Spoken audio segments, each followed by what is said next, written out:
Alright, ladies and gentlemen, I'm here on the show, and I'm here to talk about some NFL news. We'll do another one later, maybe later on tonight, or if I don't, then I'll do it in the morning to give all the injury updates. Here to give the injury updates that are listed currently, so we're going to get right into it. And we're going to talk about the fines here, first from Tom Pelissero, to get these out of the way. So, we have some fines. The NFL fined Cowboys wide receiver CeeDee Lamb $22,511 for unnecessary roughness and use of the helmet on this play. There was no flag thrown. Also, I'll do NBA in this video. Do some NBA stuff. So, he got fined for playing football here in this clip. Might as well just play flag football at this point. I mean, I don't know how this is a fine, but whatever. So, the NFL fined the Rams organization $100,000 for an incident after the final play last week, in which an inactive player shoved wide receiver Brandon Aiyuk. Per sources, Darian Kendrick, who was on IR, was fined $5,656 for unsportsmanlike conduct. Cameron Kitchens was fined $5,653. So, bro, some of these are just ridiculous. So you mean sticking up for your teammate who was just shoved for no reason warrants $100,000 fine? Come on, man. And the clubs have been repeatedly warned they are responsible for silent personnel. Remember, the Chiefs were also fined $100,000 for an incident in Week 1.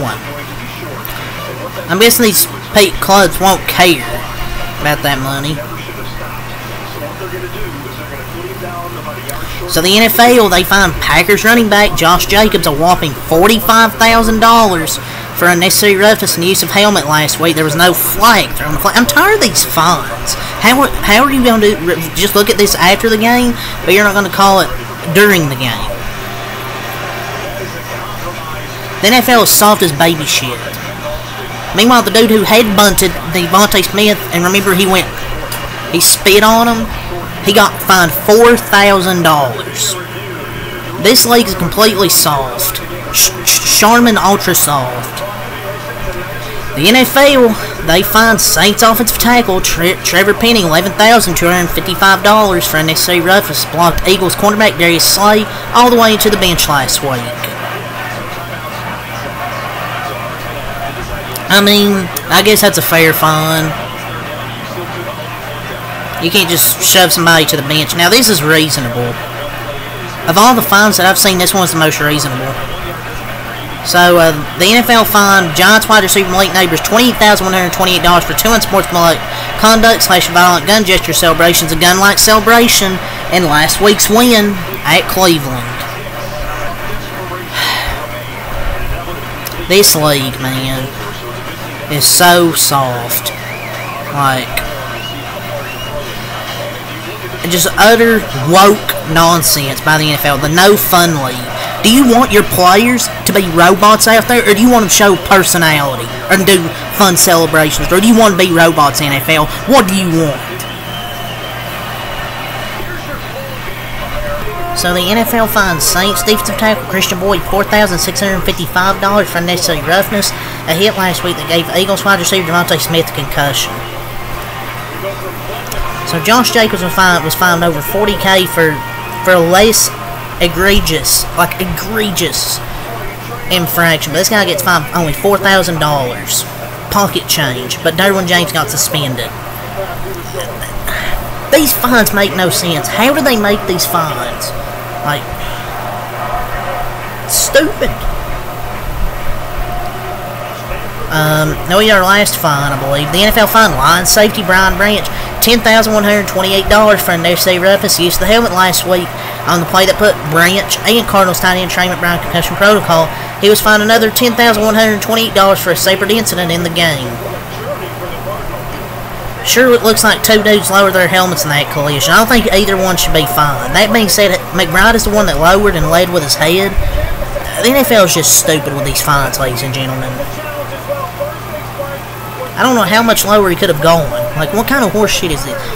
Most of these fines make no sense except the Trevor Penny one. Other than that, none of these fines make sense. But that's all the fines I guess I have to go over here.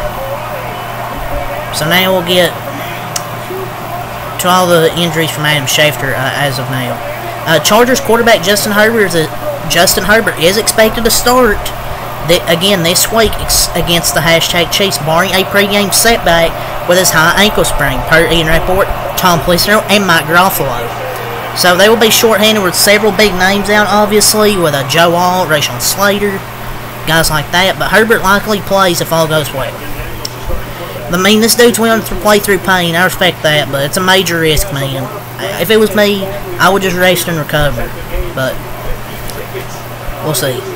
The Chargers have downgraded offensive tackle Joe Alt to doubtful with an MCL sprain. He previously was questionable, but he's downgraded to doubtful. So yeah, it's just questionable, man. Letting Herbert play in this game without both of his tackles in this game, it's going to be tough to win, man. The Eagles downgraded wide receiver A.J. Brown to out, and they have elevated wide receivers Paris Campbell and John Ross from, I guess, the practice squad, maybe? And they don't have Britton Covey, so they're going to have these two receivers. John Ross is back. See how he does. That combine legend, John Ross. He's back! Packers quarterback Jordan Love is expected to return to the lineup against the Vikings 3 weeks after spraining his MCL. About the timeline recovery for an MCL. So, Malik Willis, he done good for those 2 weeks. He done good for those 2 weeks to get him 2 wins, get him 2-1. Good thing they get Jordan Love back now. We'll see how he looks. It's gonna be tough, you know. First game back in 3 weeks against an elite Vikings defense. It's gonna be a fun matchup. Packers Vikings. Really looking forward to that one. But good thing Jordan Love's back this week. It's gonna make a much better game. So I think the Jaguars get some bad news though. They have placed standout linebacker Foy Ukon.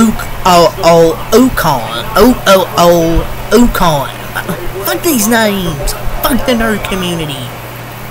Pick normal names. Foy Oluokun on injured reserve. Knock him out 4 games. Just for that, you deserve it. Because of your name. I can't say your name, sir. I know he's a standout linebacker, so yeah, bad news for the Jaguars. They suck anyways. Dolphins coach Mike McDaniel tells reporters that Tyler Snoop Huntley will start at QB versus the Titans while Tim Boyle will be his backup.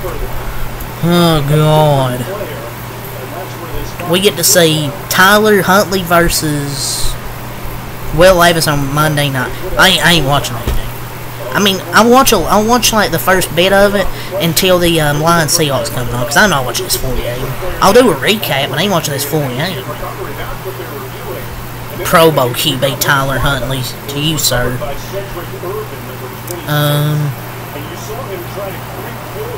See, I went over all this yesterday. Curtis Robinson, a 49ers linebacker, injured his knee in a practice the day before, tore his ACL and is out for the season. Man, just so many injuries with this team. But George Kittle, their tight end, QB Brock Purdy, are good to go for Sunday, so you get 2 of your players there. Wide receivers Deebo Samuel and left tackle Trent Williams with a toe are questionable. So 2 players are officially good to go, 2 that are questionable. It's good news on 2 of them. We'll see about the other 2 come tomorrow. Or later tonight. Anything else here? That's all for me in Rappaport. Jeremy Fowler here. Saints wide receiver Chris Olave dealing with a hamstring is considered a game-time decision for tomorrow against Atlanta per source. There's some optimism, but the team needs to monitor leading to kickoff.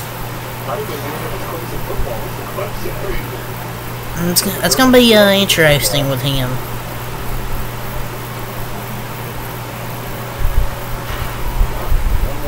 I think it's 50-50. I mean, you want to have Chris Olave out there for this game against a tough Falcons defense, but you don't want to risk him getting hurt. But yeah, That's all I gotta say for that. So today, Tampa Bay added running back Rachaad White to the injury report. It's questionable due to an illness. The Buccaneers have downgraded offensive tackle Luke Goedeke to out for Sunday's game against Philadelphia. So those are some players that are out. That's one player that's out, one that's questionable for them. So if we got anything else. Frank Ragnow, the Lions center, is officially ruled out for Monday night's game versus the Seahawks. Guard Isaac Sumalo for the Steelers is listed as out for Sunday's game at Indy. The Seahawks ruled out 4 defensive players for Monday night's game at Detroit. Uchenna Nwosu, Boye Mafe, Leonard Williams, and Byron Murphy, man. Some big players missing there for their defense, man. So, inside linebacker Jerome Baker's questionable, but the big news is, after missing the past 2 games, running back Kenneth Walker III is off this week's injury report and ready to play Monday night versus the Lions. So, some big news for them, man. Really needed him. Sam Laporta, who sprained his ankle last week, is expected to play Monday night versus the Seahawks, so they're getting him back, and Trent Brown has been placed on injured reserve. That's all I'm going to talk about for the I just want to do the NFL news. Hell with the NBA news in this video. I might do one later. I don't know. But yeah, that's really all I got to say for this video. So until next time, have a lot. Peace. Leave a like, comment, subscribe for more. And I'll see you guys either later tonight or in the morning for an NFL news video and the next latest injury updates.